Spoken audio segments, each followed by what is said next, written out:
우리가 누군가로부터 호의를 받으면 너무 좋지 않습니까? 그러면 나도 언젠가는 그 호의의 은혜에 보답을 하고 싶어 하지요. 아마 그것이 당연한 사람의 반응일 것입니다. 우리가 하나님으로부터 은혜로 호의로 구원을 받았습니다. 그러면 하나님이 우리를 구원해 주셨으니 하나님께서 우리에게 이런 큰 은혜를 베풀었으니까 하나님이 우리에게 그러면 너도 이렇게 해라. 어떤 기대, 어떤 반응, 어떤 보답을 기대하고 계실까요? 여기 계신 여러분은 어떻게 생각하시나요? 만일 그렇지 않다면 하나님께서 구원한 자기 백성에게 기대하고 있는 것은 무엇일까요? 우리는 지금까지 교회는 건물이 아니다. 교회는 우리이다. 우리의 변화와 거룩을 기대하신다. 교회 설립의 목적은 우리의 영광이지, 우리 자신이지, 우리 자신을 통해 무언가를 하려는 것이 1차적인 목적이 아니다. 하나님이 천운교회를 세우신 목적은 그리스도의 장성한 분량, 영광의 자리에까지 우리가 함께 자라나는 것이 하나님이 우리 천운교회를 세우신 목적이다. 이런 것들을 나누었습니다. 여태껏 신앙생활 했던 것들이 한번 무엇인지 돌아보았으면 좋겠습니다. 주님을 위하여 하고 있다라고 생각했던 것들, 기도 많이 하는 것, 성경을 많이 보는 것, 전도를 하는 것, 구제를 하거나 교회 일이 있어 봉사를 하는 것, 아마 대부분 다 교회 생활을 이런 것들, 신앙생활을 이런 것들로 생각을 하셨을 것입니다. 이러다 보니까 제가 시드니에서 겪었던 것 중에 하나가요. 교회를 한 번도 한국에 있을 때 안 다니다가 시드니에 첫 와서 교회를 다니기 시작하면 거의 대부분의 사람은 3년 정도 다니면 교회가 어떻게 돌아가고 있는지 파악을 합니다. 그리고 5년 정도를 다니면 교회 서리 집사가 되는 분들이 굉장히 많이 있습니다. 그리고 한 5년에서 7년 정도 다니면 기도, 찬양, 예배, 교회 모든 것을 다 압니다. 그리고 10년이 딱 다면 보통 안수 집사가 되든 장로가 되든 이런 것을 많이 보아왔습니다.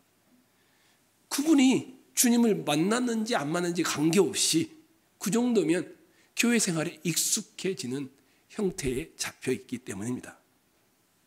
그러나 하나님께서 우리를 목표로 하고 계시다라면 우리의 영광, 우리가 온전해지고 정말 하나님이 그런 우리의 영광을 본질이고 목표로 삼고 계시다라면 여러분과 제가 교회 생활하는 것이 단지 그런 걸로 표현되지 않고 다른 모양으로 표현되어야 되지 않을까요? 그래서 오늘 저는 천흥에서 여러분이 이제 교회 생활을 하고 있는데 이 천흥에서 교회 생활을 어떻게 할 것인가 이것을 여러분과 나누려고 합니다. 예수님이 빌립보 가이사랴 지역으로 길을 가는 중에 있었습니다. 예수님이 제자들에게 물어봅니다. 야, 사람들이 나를 누구라고 하느냐? 그랬더니 제자들이 어떤 사람은요 세례 요한이라고 하던데요, 어떤 사람은요 엘리야 선지자라고 하던데요, 어떤 사람은요 위대한 선지자들 중에 하나일 것이다 이렇게 말을 하던데요 라고 대답을 합니다. 이때 예수님은 다시 제자들에게 묻죠. 좋다, 그러면 나와 함께 다니고 있는 너희는 나를 누구라고 생각하느냐? 이렇게 물었습니다. 그랬더니 베드로라는 사람이 주는 그리스도시요 살아계신 하나님의 아들이십니다. 어마어마한 고백을 한 것이었습니다. 주님이 얼마나 좋았는지 칭찬을 하면서요, 복이 있도다. 이런 고백은 사람으로는 할 수 없다. 이 고백을 드리고 주님이 그렇게 칭찬한 다음에, 베드로야, 내가 이 반석 위에, 이 신앙 고백 위에 나의 교회를 세우겠다. 이 교회는 지옥의 권세가 절대 무너뜨리지 못한다. 이 교회가 땅에서 매면 하늘에서 매일 것이고 땅에서 풀면 하늘에서 풀릴 것이다. 천국 열쇠를 주겠다. 엄청난 교회에 대한 권세와 영광을 주님이 약속을 하는 것이었습니다. 얼마나 기분이 좋았겠습니까? 그렇죠. 그런데 21절에 이때로부터 그 신앙 고백한 다음입니다. 교회를 세우겠다고 말한 다음, 예수 그리스도께서 자기가 예루살렘에 올라가 장로들과 대제사장들과 서기관들에게 많은 고난을 받고 죽임을 당하고 제3일에 살아나야 할 것을 제자들에게 가르치기 시작하는 것이었습니다. 너무너무 베드로가 주는 그리스도시여 살아계신 하나님의 아들이십니다 들떠 있었고요, 그 신앙 고백의 교회가 음부의 권세가 이기지 못하고 천국의 열쇠를 교회에 주겠다고 하니 얼마나 좋은 것들이었습니까? 그런데 찬물을 끼얹듯이 충격적인 이야기를 하는 것이었습니다. 이때로부터 예수님이 예루살렘에 올라가서 고난을 당하고 죽임을 당할 것이다. 그리고 3일 만에 살아날 것이다. 여기 예수님을 죽이고 만드는 그 대표자들의 모습을 보십시오. 너무 충격적입니다. 장로들, 대제사장들, 서기관들입니다. 이들은 그 당시에 정치와 종교의 리더들이었습니다. 장로들은요, 평신도의 대표자들이었습니다. 제사장들은요, 고위급 종교 지도자일 뿐만 아니라 귀족 가문들이었습니다. 바리새인들은요, 전문 신학 지식을 가진 사람들이었습니다. 이런 사람들이 예수님을 잡아서 고난을 당하게 하고 죽게 만들고 이렇게 하겠다는 것이었습니다. 그랬더니 베드로가 가만히 있지를, 너무 충격을 받으니까 우리식으로는 이렇게 돼 있지만 안 됩니다! 아주 큰 소리로 주님에게 말합니다. 베드로가 붙들고 항변하여 이르되, 이 항변하다는 단어는요, 베드로가 주님을 꾸짖어 이르되 이런 말입니다. 자기 선생님을 꾸짖는 겁니다. 그리 마옵소서, 이 일에 결코 주께 미치지 아니하리이다. 무슨 말입니까? 절대 그럴 수 없습니다. 안 됩니다. 예수님이 예루살렘에 올라가 영광의 자리에 앉는 그 일에 방해하는 놈은 제가 가만두지 않겠습니다. 제가 주님이 그 예루살렘에 올라가는 길에 누구라도 모든 장애물들을, 방해물들을 처리하겠습니다. 이건 베드로의 진짜 마음입니다. 소약이기도 하고요, 충성 맹세이기도 하고요, 의지이기도 하고요, 열심이기도 한 것이었습니다. 제가 주님을 위해 무엇이든지 하겠습니다. 얼마나 좋습니까? 그런데 예수님이 어떻게 합니까? 칭찬해 주지 않습니다. 23절 여러분이 한번 읽어볼까요? 23절 읽겠습니다. 시작.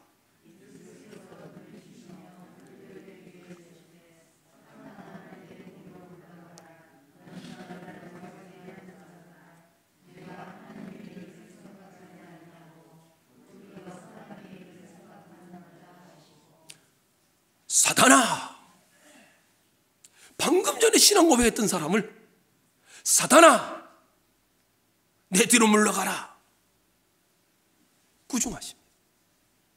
그리고 너는 너무 인간적인 사람이다. 사람의 일을 생각하지 하나님의 일을 생각지 않는다. 그러고 나서 주님이 뭐라고? 누구든지 나를 따라오려면 자기를 부인하고 자기 십자가를 지고 나를, 제 목숨을 얻고자 하면 잃을 것이고 잃고자 하는 자는 얻을 것이다.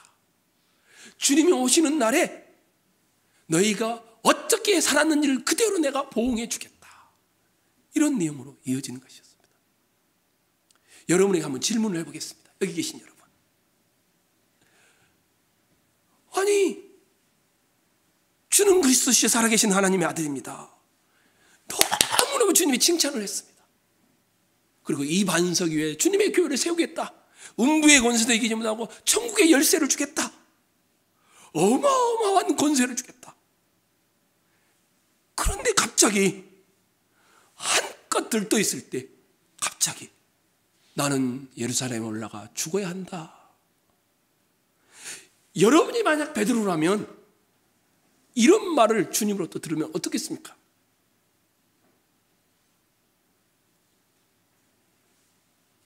베드로의 반응은 당연한 거 아니겠습니까?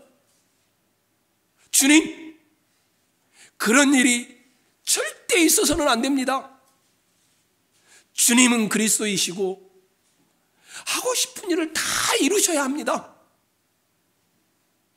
베드로의 반응이 당연한 거 아닐까요? 조금 더 말해볼까요? 마태복음 16장인데 그 전에 있었던 이야기들을, 아니 주님, 오병이의 기적을 일으키신 분이 죽는다니요? 폭풍 속에서 바다를 꾸짖어 잠잠케 하신 분이 아니 예루살렘 올라가 죽어야 된다니요? 말씀 한마디로 백부장의 하인을 낫게 했었던 분이 어떻게 죽는단 말입니까? 죽은 나사로를 살리신 주고 중풍병자를 고치신, 귀신을 쫓아내신 그 주님이 그렇게 능력이 없단 말입니까? 이게 무슨 말입니까? 이런 말입니다. 주님은 메시아가 아닙니까? 예루살렘에 올라가 영광의 보좌에 앉아서 세상을 통치하셔야죠. 주님 그런 말씀하시면 안 됩니다. 이게 베드로의 당연한 반응 아닙니까? 여러분이 베드로라고 해도 그렇게 반응하지 않을까요? 그런데 주님은 베드로를 뭐라고 하냐면 이 미련통아 이렇게 말하지 않습니다. 너 내가 그렇게 가르쳤는데 뭐니? 이렇게 말하지도 않습니다. 가장 싫어하는 사단아, 사단이라고 합니다. 한번 고민을 해봤으면 좋겠습니다.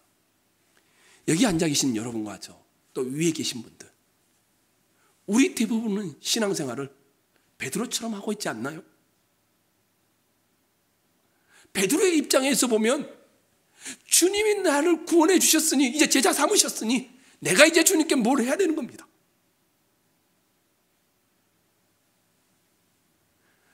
여전히 자기 안에 뭐가 씻겨 나가야 된다고 생각지 않는 겁니다.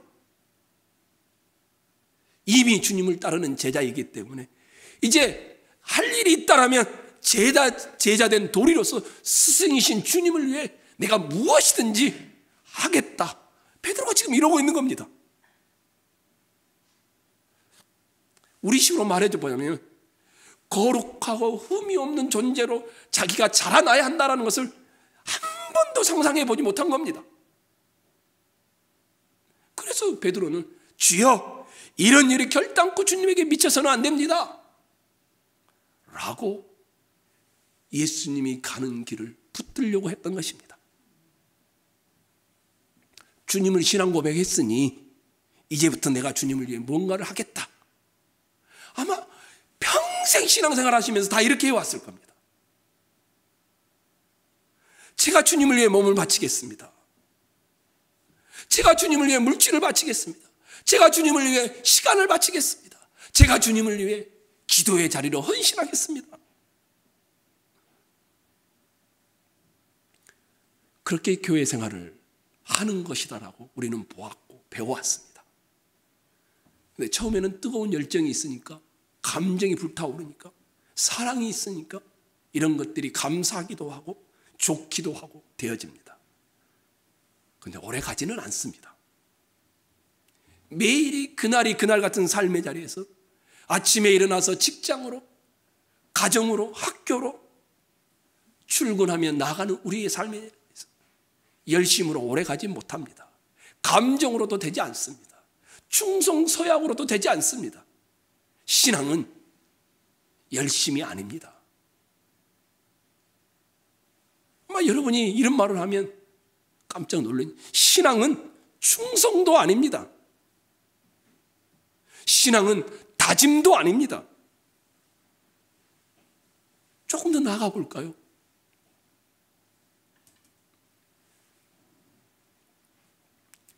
예수님의 충격적인 선언. 내가 예루살렘에 올라가 죽어야 한다. 얼마나 충격적인 베드로가 주님을 꾸짖습니다. 항변하면서. 우리는 베드로 같지 않을까요? 교회 신앙생활 하는데 죽는 것은 싫어합니다. 오히려 강력히 반대하고 나섭니다. 베드로가 왜 주님을 그렇게 반대했을까요? 아니, 메시아신 주님이 예루살렘에 올라가면 영광의 자리에 앉으면 베드로는 어떻게 됩니까? 최소한 한 자리 하겠죠.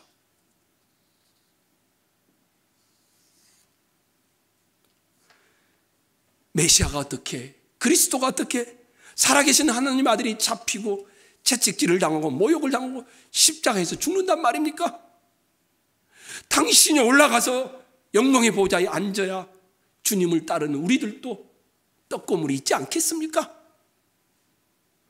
그러니까 베드로는 주님을 쫓는데 신앙 고백까지 다 하고 있는데 주님으로부터 무언가를 얻을 것을 기대하고 따라가고 있는 것이었습니다.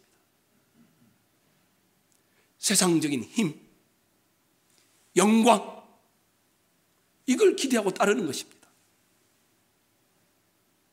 우리가 주님을 고백하고 따르는 모습이 이러지 않습니다. 제가 주님을 믿으니 주님, 내게 힘을 주시옵소서. 축복하여 주시옵소서. 권세를 주시옵소서. 신앙을 동원하여 세상에서 잘 사는 방법으로 우리가 나아가고 있지 않을까요? 제가 이제 이렇게 말하니까 여러분들이 좀씩 이제 아시겠죠. 그러면 목사님, 천은교회에서 우리는 어떻게 신앙생활 해야 됩니까?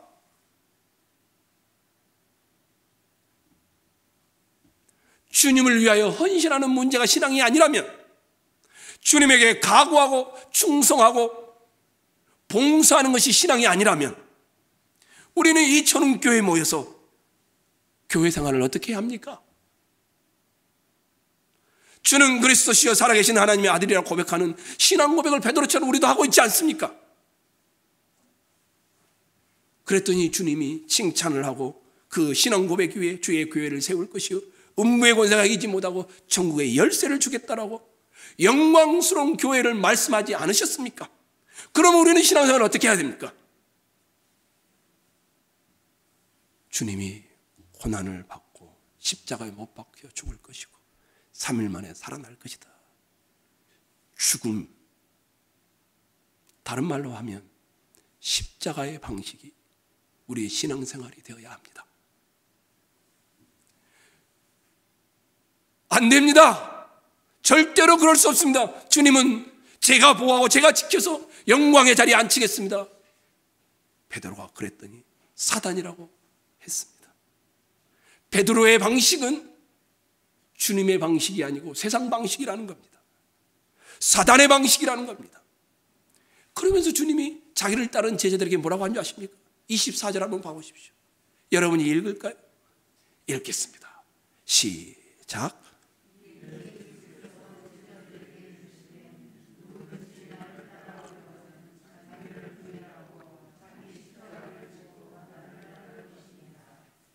예수님은 음부의 권세가 이기지 못하는 교회를 세우시겠다고 하시면서 그러기 위해 주님이 예루살렘에 올라가 채찍질을 당하고 고문을 당하고 십자가에 죽을 것을 말씀하셨습니다.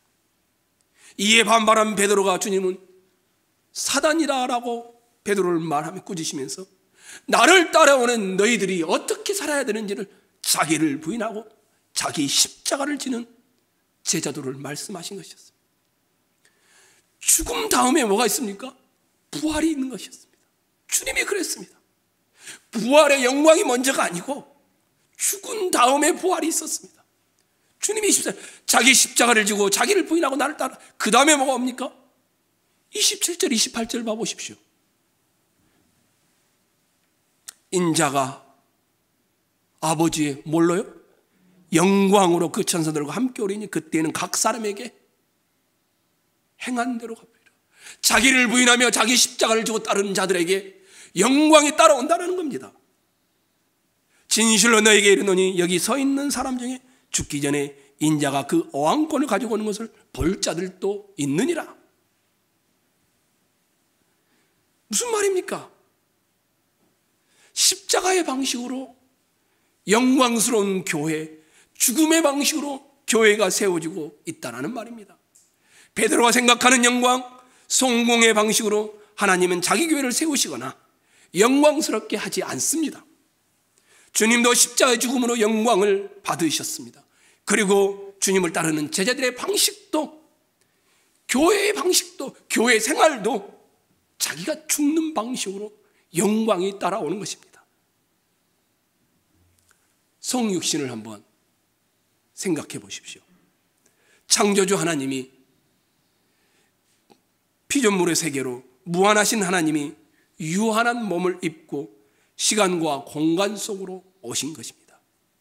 우리의 방식이 아니죠. 하나님이신 분이 어떻게 궁궐의 황제가 아니라 마국간의 부유에 오실 수 있습니까? 또 생각을 한번 해보십시오. 로마를 제압하고 독립시키는 것으로서가 아니라 십자가의 죽음의 방식으로 교회를 세우고 있습니다. 제자들의 삶 또한 그래야 한다는 것입니다.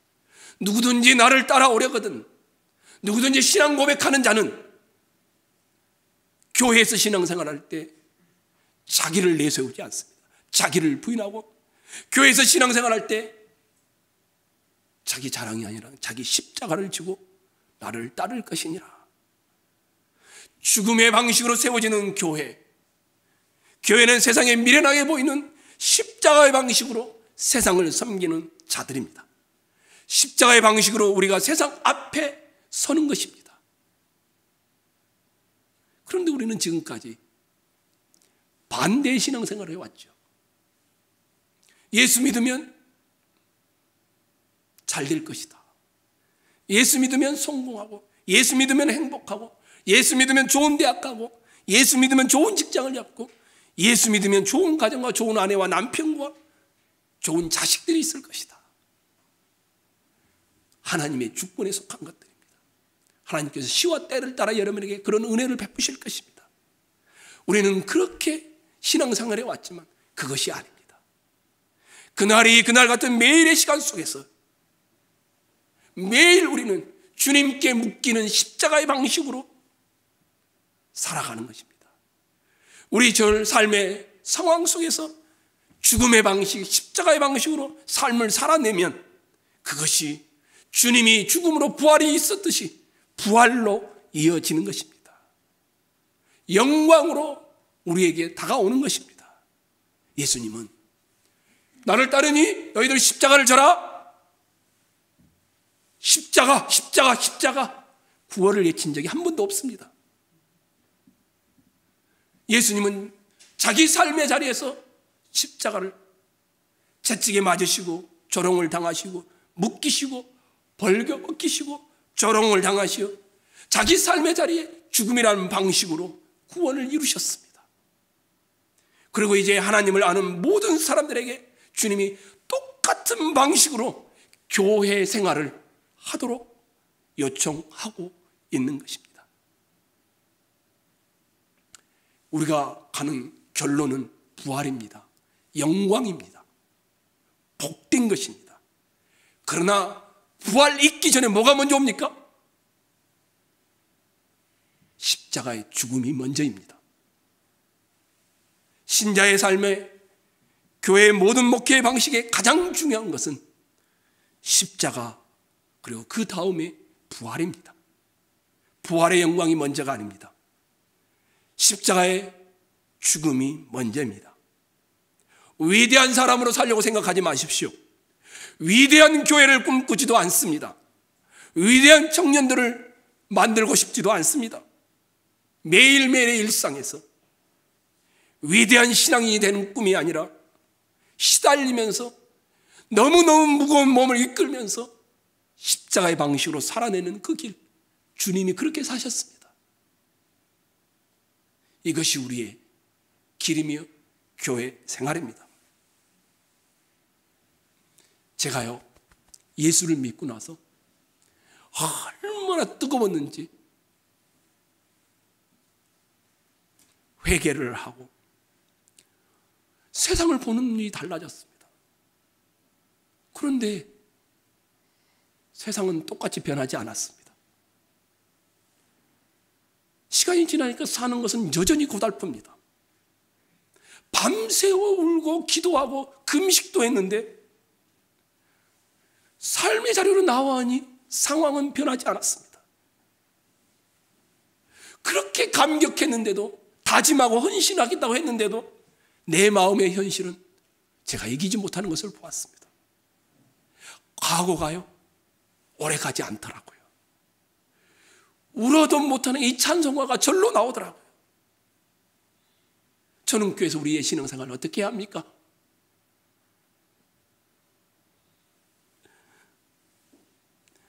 사랑하는 성도 여러분, 하나님을 반대하는 세상 앞에서 하나님 없이도 얼마든지 힘을 가질 수 있고 하나님 없이 살 수 있다라고 기만과 힘으로 지배하는 이 세상 속에서, 폭력과 분노의 억압의 상황 속에서, 교회의 세습 때문에 교회가 땅에 들이는 이 현실 속에서 신자로 산다고 말하기가 부끄러운 이 상황에서 우리는 오늘 어떻게 살아야 합니까? 열심으로 안 됩니다. 각오로 되지 않습니다. 착하게 사는 것으로 되지 않습니다. 히브리서 5장에 가면요, 이런 말씀이 있습니다. 예수님의 육체에 계실 때에 자기를 죽임에서 능히 구원하실 이에게 이렇게 말합니다. 심한 통곡과 눈물로 간구와 소원을 올렸고 그가 아들이시면서도 받으신 고난으로 순종함을 배워서 온전하게 되셨은즉 자기에게 순종하는 모든 자들에게 영원한 구원의 근원이 되시고, 심한 통곡과 눈물로 매일매일 주님께 나아가 십자가를 지는 것이 너무 힘드니까 기도를 들으시는 주님께 아뢰면서 구원을 이루셨다라고 히브리서 기자가 예수님을 표현하고 있습니다. 어떻게 신앙생활합니까? 교회가 이렇게 부끄러운 삶의 자리에서 우리는 어떻게 신자로 살아가야 합니까? 모여있을 때는 쉬운 것 같지만 흩어지면 더 어려운 이 삶의 자리에서 우리는 무슨 일을 해야 합니까? 약삭 빠른 사람이 이기고 거짓말하는 자가 우세한 이 세상 앞에서 우리는 어떻게 살아가야 합니까? 힘이 있어야 된다라고 말하는 이 세상 속에서, 보이는 영광을 추구하는 이 세상 앞에서 우리는 어떻게 살아야 합니까? 민호기 목사님이라는 분이 작은 예배자라는 책에서 이런 글을 소개했습니다. 사람들의 관심은 대부분 큰 일, 중요한 일, 멋진 일, 빛나는 일, 명예로운 일, 칭찬받을 일에 관심을 둔다. 그러나 생각해보라. 종이 하는 대부분의 일은 작은 일, 하찮은 일, 허드렛 일, 더러운 일, 소소한 일, 초라한 일이다. 종이란 본디 작고 하찮고 초라한 존재이기 때문이다. 예수님 당시에도 많은 종이 있었다. 종에도 계급이 있다. 그 계급에 따라 일이 맡겨지기 마련이다. 집 지키는 종도 있고, 집안일 하는 종도 있고, 심부름하는 종도 있고, 밭일하는 종도 있고, 시중 드는 종도 있고, 그 중에서 가장 낮은 종은, 하급의 종은 단연 발 씻기는 종이었다. 잘 알다시피 먼지가 많이 나는 건조한 기후에 샌들을 신고 다니는 당시 사람들의 외출하고 돌아왔을 때 가장 더러워진 곳은 발이었다. 발 씻기는 종들에게는 특별한 표식이 있었다. 바로 허리에 수건을 두르고 다니는 것이다. 예수님은 저녁 잡수시던 자리에서 일어나 겉옷을 벗고 수건을 가져다가 허리에 두르시고 대야에 물을 떠서 제자들의 발을 씻으시고 그 두르신 수건으로 닦기 시작하셨다. 예수님이 허리에 두르신 수건은 제자들의 발을 씻기는 닦아주기 위한 뿐만 아니라 예수님 스스로 나는 가장 낮은 종이다 라고 선언한 것이었다. 주님의 일을 한다는 것은 종이 되는 것이다.